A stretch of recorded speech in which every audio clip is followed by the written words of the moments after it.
One of the best things you can do when you're trying to learn something new is pepper a pro with questions. That's why when my mechanic friend James allowed me to assault him with queries as he built my new bike, I was very excited. This new bike is a BMC Roadmachine. We're gonna talk more about that in a little bit. But right now, let's get to building and testing James' patience. Let's get started. All right. Is wireless shifting easier to maintain than traditional electronic shifting? It actually is. I am a big fan of cable shifting bikes and the affordability and simplicity of, having really expensive derailleurs and stuff, but there's no such thing as cable stretch with an electronic system. Whether it's wired or wireless, you're gonna always be an adjustment, which in the early days of Di2, a lot of customers would get into trouble at the old bike shop I worked at. They'd come in way too late because a lot of times what brings people in is like, oh, the shifting's not quite right, so their cables have worn out, and that sometimes coincides with about when their chain needs to be replaced. But if your shifting is never going out of adjustment and, it's going to degrade over time as your drivetrain wears, worn out chain wears out your drivetrain, and then finally it's like, it's not I finally noticed it's not great. And then it's like, oh, okay, got to replace chain rings, got to replace cassette, got to replace chain, maybe your derailleur pulleys, everything's shredded. And that was because, the Di2 was so precise. And, SRAM, can't be electronic shifting. It doesn't go out of adjustment. You set it up right the first time, nothing gets bent, it's good to go. SRAM Rival or Dura Ace Canonical? If it's a classic steel frame and it's got cable stops on the down tube and rim brakes, then I don't want to, where am I going to put the, battery and it's Rival, sure, then you don't have to worry about that. But then I got these ugly cable stops on the down tube. So sometimes it comes down to an aesthetic thing for me. If it's a modern bike and it's internally routed, especially if it's internally routed through the headset, do not want to run shift cables through that. I'm down to run hoses through a headset and, you don't really have to touch those down the road. But a shift cable, it's a lot of bends, it's a lot of friction. Modern bikes aren't really designed for that, but it really just comes down to the cable routing. That's too reasonable. Hopefully we get some crazier answers as we continue the build. If it were a mountain bike though, mechanical all day. Really? It's just a one by, and most of the time it's not running through the headset, and it's full housing, and it's a pretty smooth path. And if I crashed that bike on the drive side and destroyed the derailleur, it's like $150 derailleur, $100 derailleur instead of multiple hundreds of dollars. No, it was a very slow motion lane crash. So, I didn't check everything before coming here, and there was a part missing. There's a little top cap that works with this, and I don't know where it is. Luckily, I think that part, we can cannibalize my team machine and use that to finish building this road machine, while then I order the parts and I'll put it on the team machine. Does that make sense? I think that makes sense. All right. How much do you despise working on internally routed handlebars? I think that at first I was really against it and I was really grumpy about it. Yeah. And that was, maybe 6-7 years ago, it really started kicking off. But I think that companies have gotten better at accommodating the need to put those hoses through. But ultimately, it's just what kind of bike is it? If it is mechanically shifted, then I'm not about it. Yeah. This bike, wireless shifting, 2 hoses, it's pretty tidy. It's not. I've kind of come around on it. Ultimately, that's something you just install once and don't replace. You're replacing the fluid, you're bleeding it, you're replacing pads, you're maintaining the system, but you're not replacing the line itself. Hey! It looks like a bike now. Done, that's a bike, yeah. Well, all right, clean up. All that just to cut a steer tube.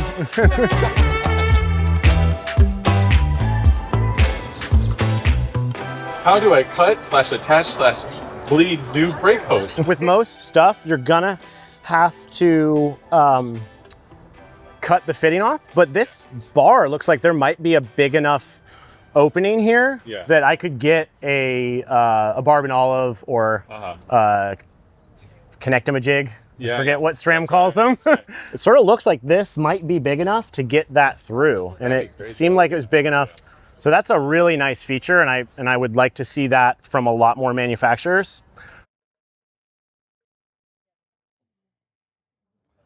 That can take a really long time on some bikes. That was pretty quick. On a lot of bars, you do have to cut that fitting. The short answer to their question is patience, order of operations. What maintenance repair work should we leave for bike mechanics only? Definitely when it comes to full suspension bikes. I would say that's a really obvious one. You know, your suspension, not only is that delicate and messy, a lot of oil to deal with. There's a lot of proprietary tools involved, which most people don't have. When it comes to road bikes, I mean, really the answer to anything is whatever you don't think you're comfortable with, you know? Obviously, some people will have confidence and not have the skill and still mess up, and it's okay, it's how we learn, but take it in, you know, support local bike shops, find a shop that, you know, takes care of their customers, and Find yourself a James. find yourself a James. What tools do you think are like what are the good tools for a beginner to get? Yeah, I think a small torque wrench is good, you know, unless you're doing bottom brackets, unless you are someone who feels like you need a torque wrench on your cassette, which you could torque that, but it's real tight. It's, you know, a tool this size, it's gonna be hard to over torque it. But I think for carbon components and handlebars, seat posts, saddle rails, things like that, it's good to have a small torque wrench that goes from, you know, about 2-3 Newton meters up to about 15 Newton meters. That's gonna take care of most of the small fit adjustments you need to do. You don't necessarily need to invest in the really big ones unless you are working on parts of the bike. Bottom brackets get up to the 50 Newton meter range, cranks as well. Other tools besides a torque wrench? Obviously, Allens are a great place to start. It's really nice to have a set of Allen keys in an L shape. And then after that, you know, some good cable cutters if you're doing cables and housing, some good screwdrivers, a chain tool that's not gonna crap out on you. Don't wanna spend a ton of money, but it is important not to spend too little. You know, buy nicer, buy twice is definitely something a lot of folks have experienced. Do you face the bottom bracket? Sometimes you face the bottom bracket. Carbon frames, it's usually done in the factory. You know, you can tell because there's not really any paint on this surface. But what I find ever since the invention of flat mount is whether it's a carbon frame, a steel frame, a titanium frame, particularly titanium frame, sometimes the mount can move after weld, but constantly facing the brake face, the brake mount. There's special tools for it.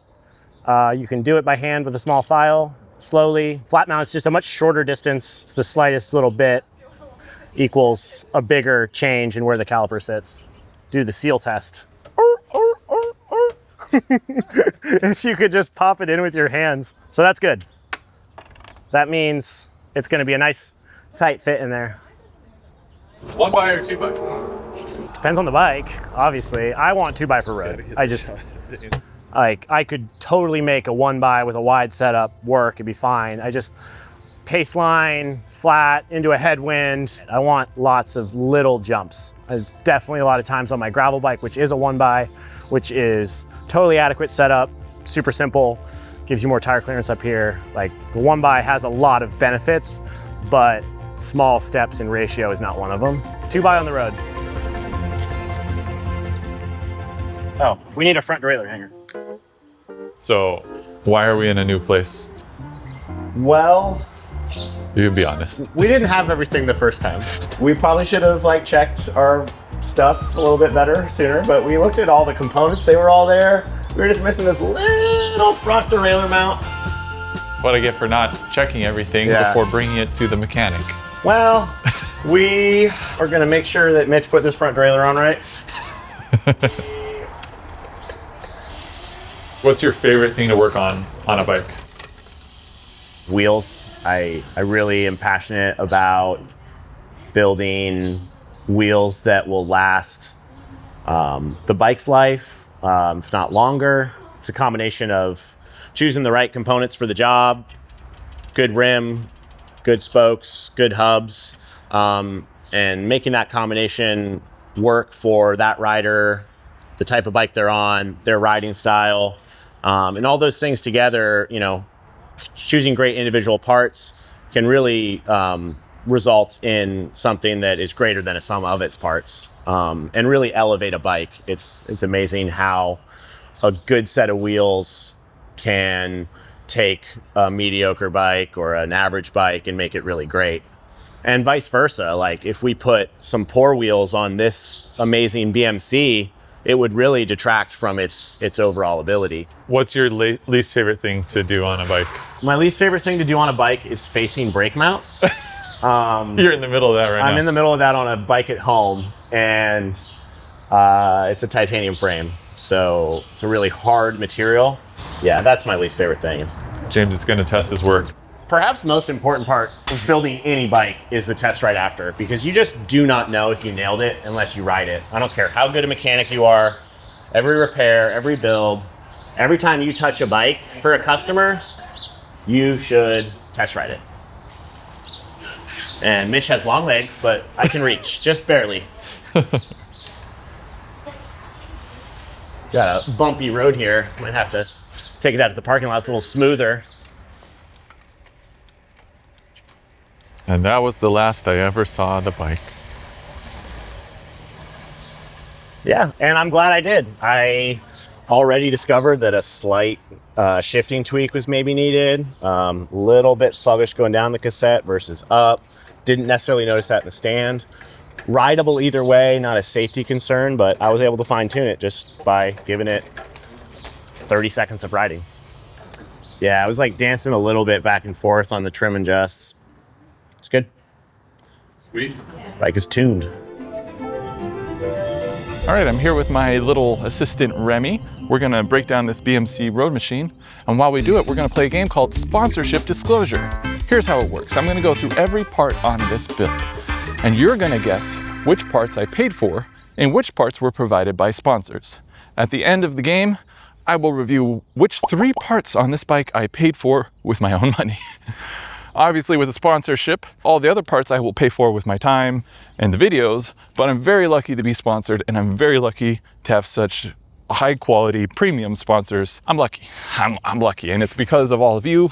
Yeah, it's because the sponsors have trusted me, and it's because I'm really good at making video. Just kidding, let's go through this. If you're a bike porn purist, you're gonna have to forgive me because only one of the valves is up, the other one's down there. Also, the cranks are in the wrong position. That's because I've balanced the bike on this stump, and I'm afraid if I move this rear tire, the whole thing's gonna come tumbling down. So this is how it's gonna look. This is the BMC Roadmachine. It's their top tier endurance frame set. I love this colorway. I think it looks really good. I am a sucker for blue.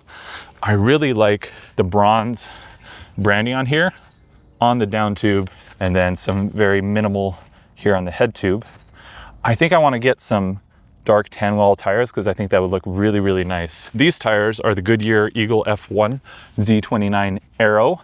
They're made to be paired with this wheel set, the Zip 404 Firecrest. They're 29 mil tires inflated, narrow-ish, but look at that, they sit flush with the wheel set. We got plenty of frame clearance here. You got clearance for up to 40 mil tires on here if you want to do that. The levers and the whole group set here, as you may have noticed, is SRAM Rival, which is something new for me. I've ridden Red, their top tier group set, Force, the next tier down, and then below that is Rival, that's this one. And there's a few differences between those group sets.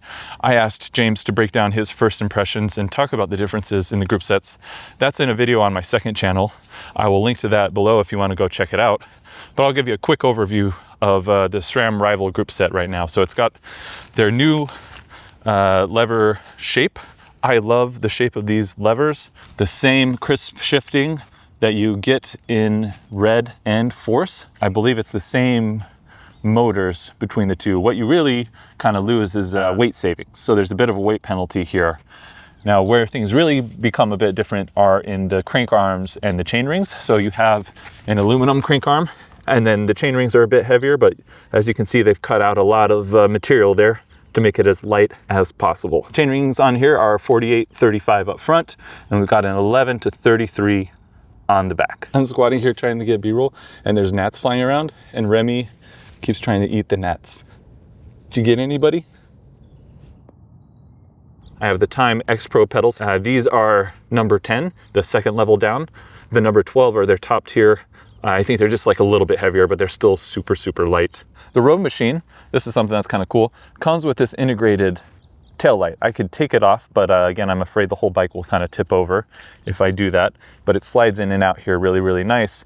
And you can recharge it. And I like that it has its own separate battery instead of trying to be integrated in the whole system. The saddle is the Cell Italia Boost saddle. This is the titanium rail version.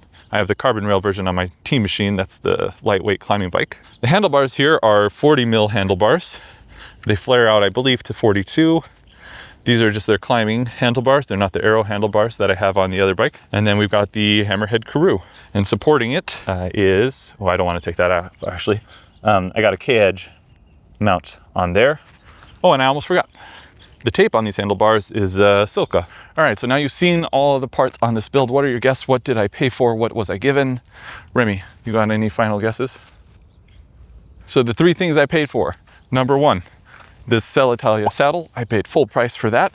The Silca bar tape. I love this bar tape. I was sponsored by Silca in the past. I am no longer. However, I don't know if this is a glitch in their system, but they still have me on the pro discount. So I have got the bar tape at a discount. The 3rd item I paid for was that K-Edge mount. BMC has a mount, but unfortunately it didn't work with the Hammerhead, which was given to me, and so I bought the K-Edge mount. But that's it. Everything else was provided by sponsors, which again, I'm really, really grateful for. And I will say this, sponsorships are kind of like a relationship, right? Like, I chose to be with my wife for a reason. I chose to partner with BMC, who gave me the frame, SRAM, who gave me the group set and the wheels, for a reason. Did I just compare my wife to my bike? Maybe. Is that gonna come back to bite me? No, because my wife is super cool and she knows I'm joking around. Very pretty today. What do you think, Remy? So I've gone on a few rides with this bike now. I've taken it to ponies. I've taken it up some steep streets. I've taken it to Malibu. I've gotten a decent amount of miles in.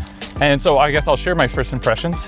It's not a review. I've kind of learned in my YouTube career not to call videos where I receive sponsored items reviews. Like, I chose to marry my wife for a reason. I love her. Whenever I talk about her, I'm gonna hype her up. Same with this. So the first thing I noticed on here is that it's a lot more comfortable than the fit on my Team Machine. The stack is a lot higher, the reach is shorter. So I'm more upright, more comfortable. Nothing surprising there. What is surprising is I feel a little more confident on the descents. It has a longer wheelbase, so that may be part of it. But I think the extra weight, it's about like a kilo and a half, like 2.5, 3 pounds heavier than my Team Machine, which is a lightweight climbing bike. This also has Rival, which is heavier. I've got deeper wheel set, which is heavier. This guy's also heavier, but we're not accounting his weight in the calculations. But it feels maybe a little more, to use buzzword, planted on the descents. Now the trail figure is the same. BMC uses the same trail figure on all their bikes. And I think that's part of what makes them in general feel really stable. I don't know why I said, I know that's what Stifu, their designer, said. He told me that. So that's a deliberate design choice they made. But I think the little extra weight and the longer wheelbase just gives it even more of a stable sensation. Having a little extra stability in the descents just gives me a little more peace of mind, especially when I have this guy riding with me. And that's my first impressions. This is why I'm not a bike review guy. I don't have that like real nuanced take. Go to Ben Delaney for that. He's really good at that. I just ride with my dog and friends. I don't know if I want to commit to this. I think at the end of the year, I'll decide which one of the two I want to keep and which one I want to sell. I think that's probably the most genuine way I can give my recommendation, right? When it comes down to it, which one do I keep and which one do I get rid of? So stick around for that. We also have a deeper comparison of Rival versus Force and a lot more coming. Oh, I'm winded. Carrying an extra like 18 pounds on my back up to the top of Griffith. I'm gonna end it here. Thanks for watching. See you guys in the next one.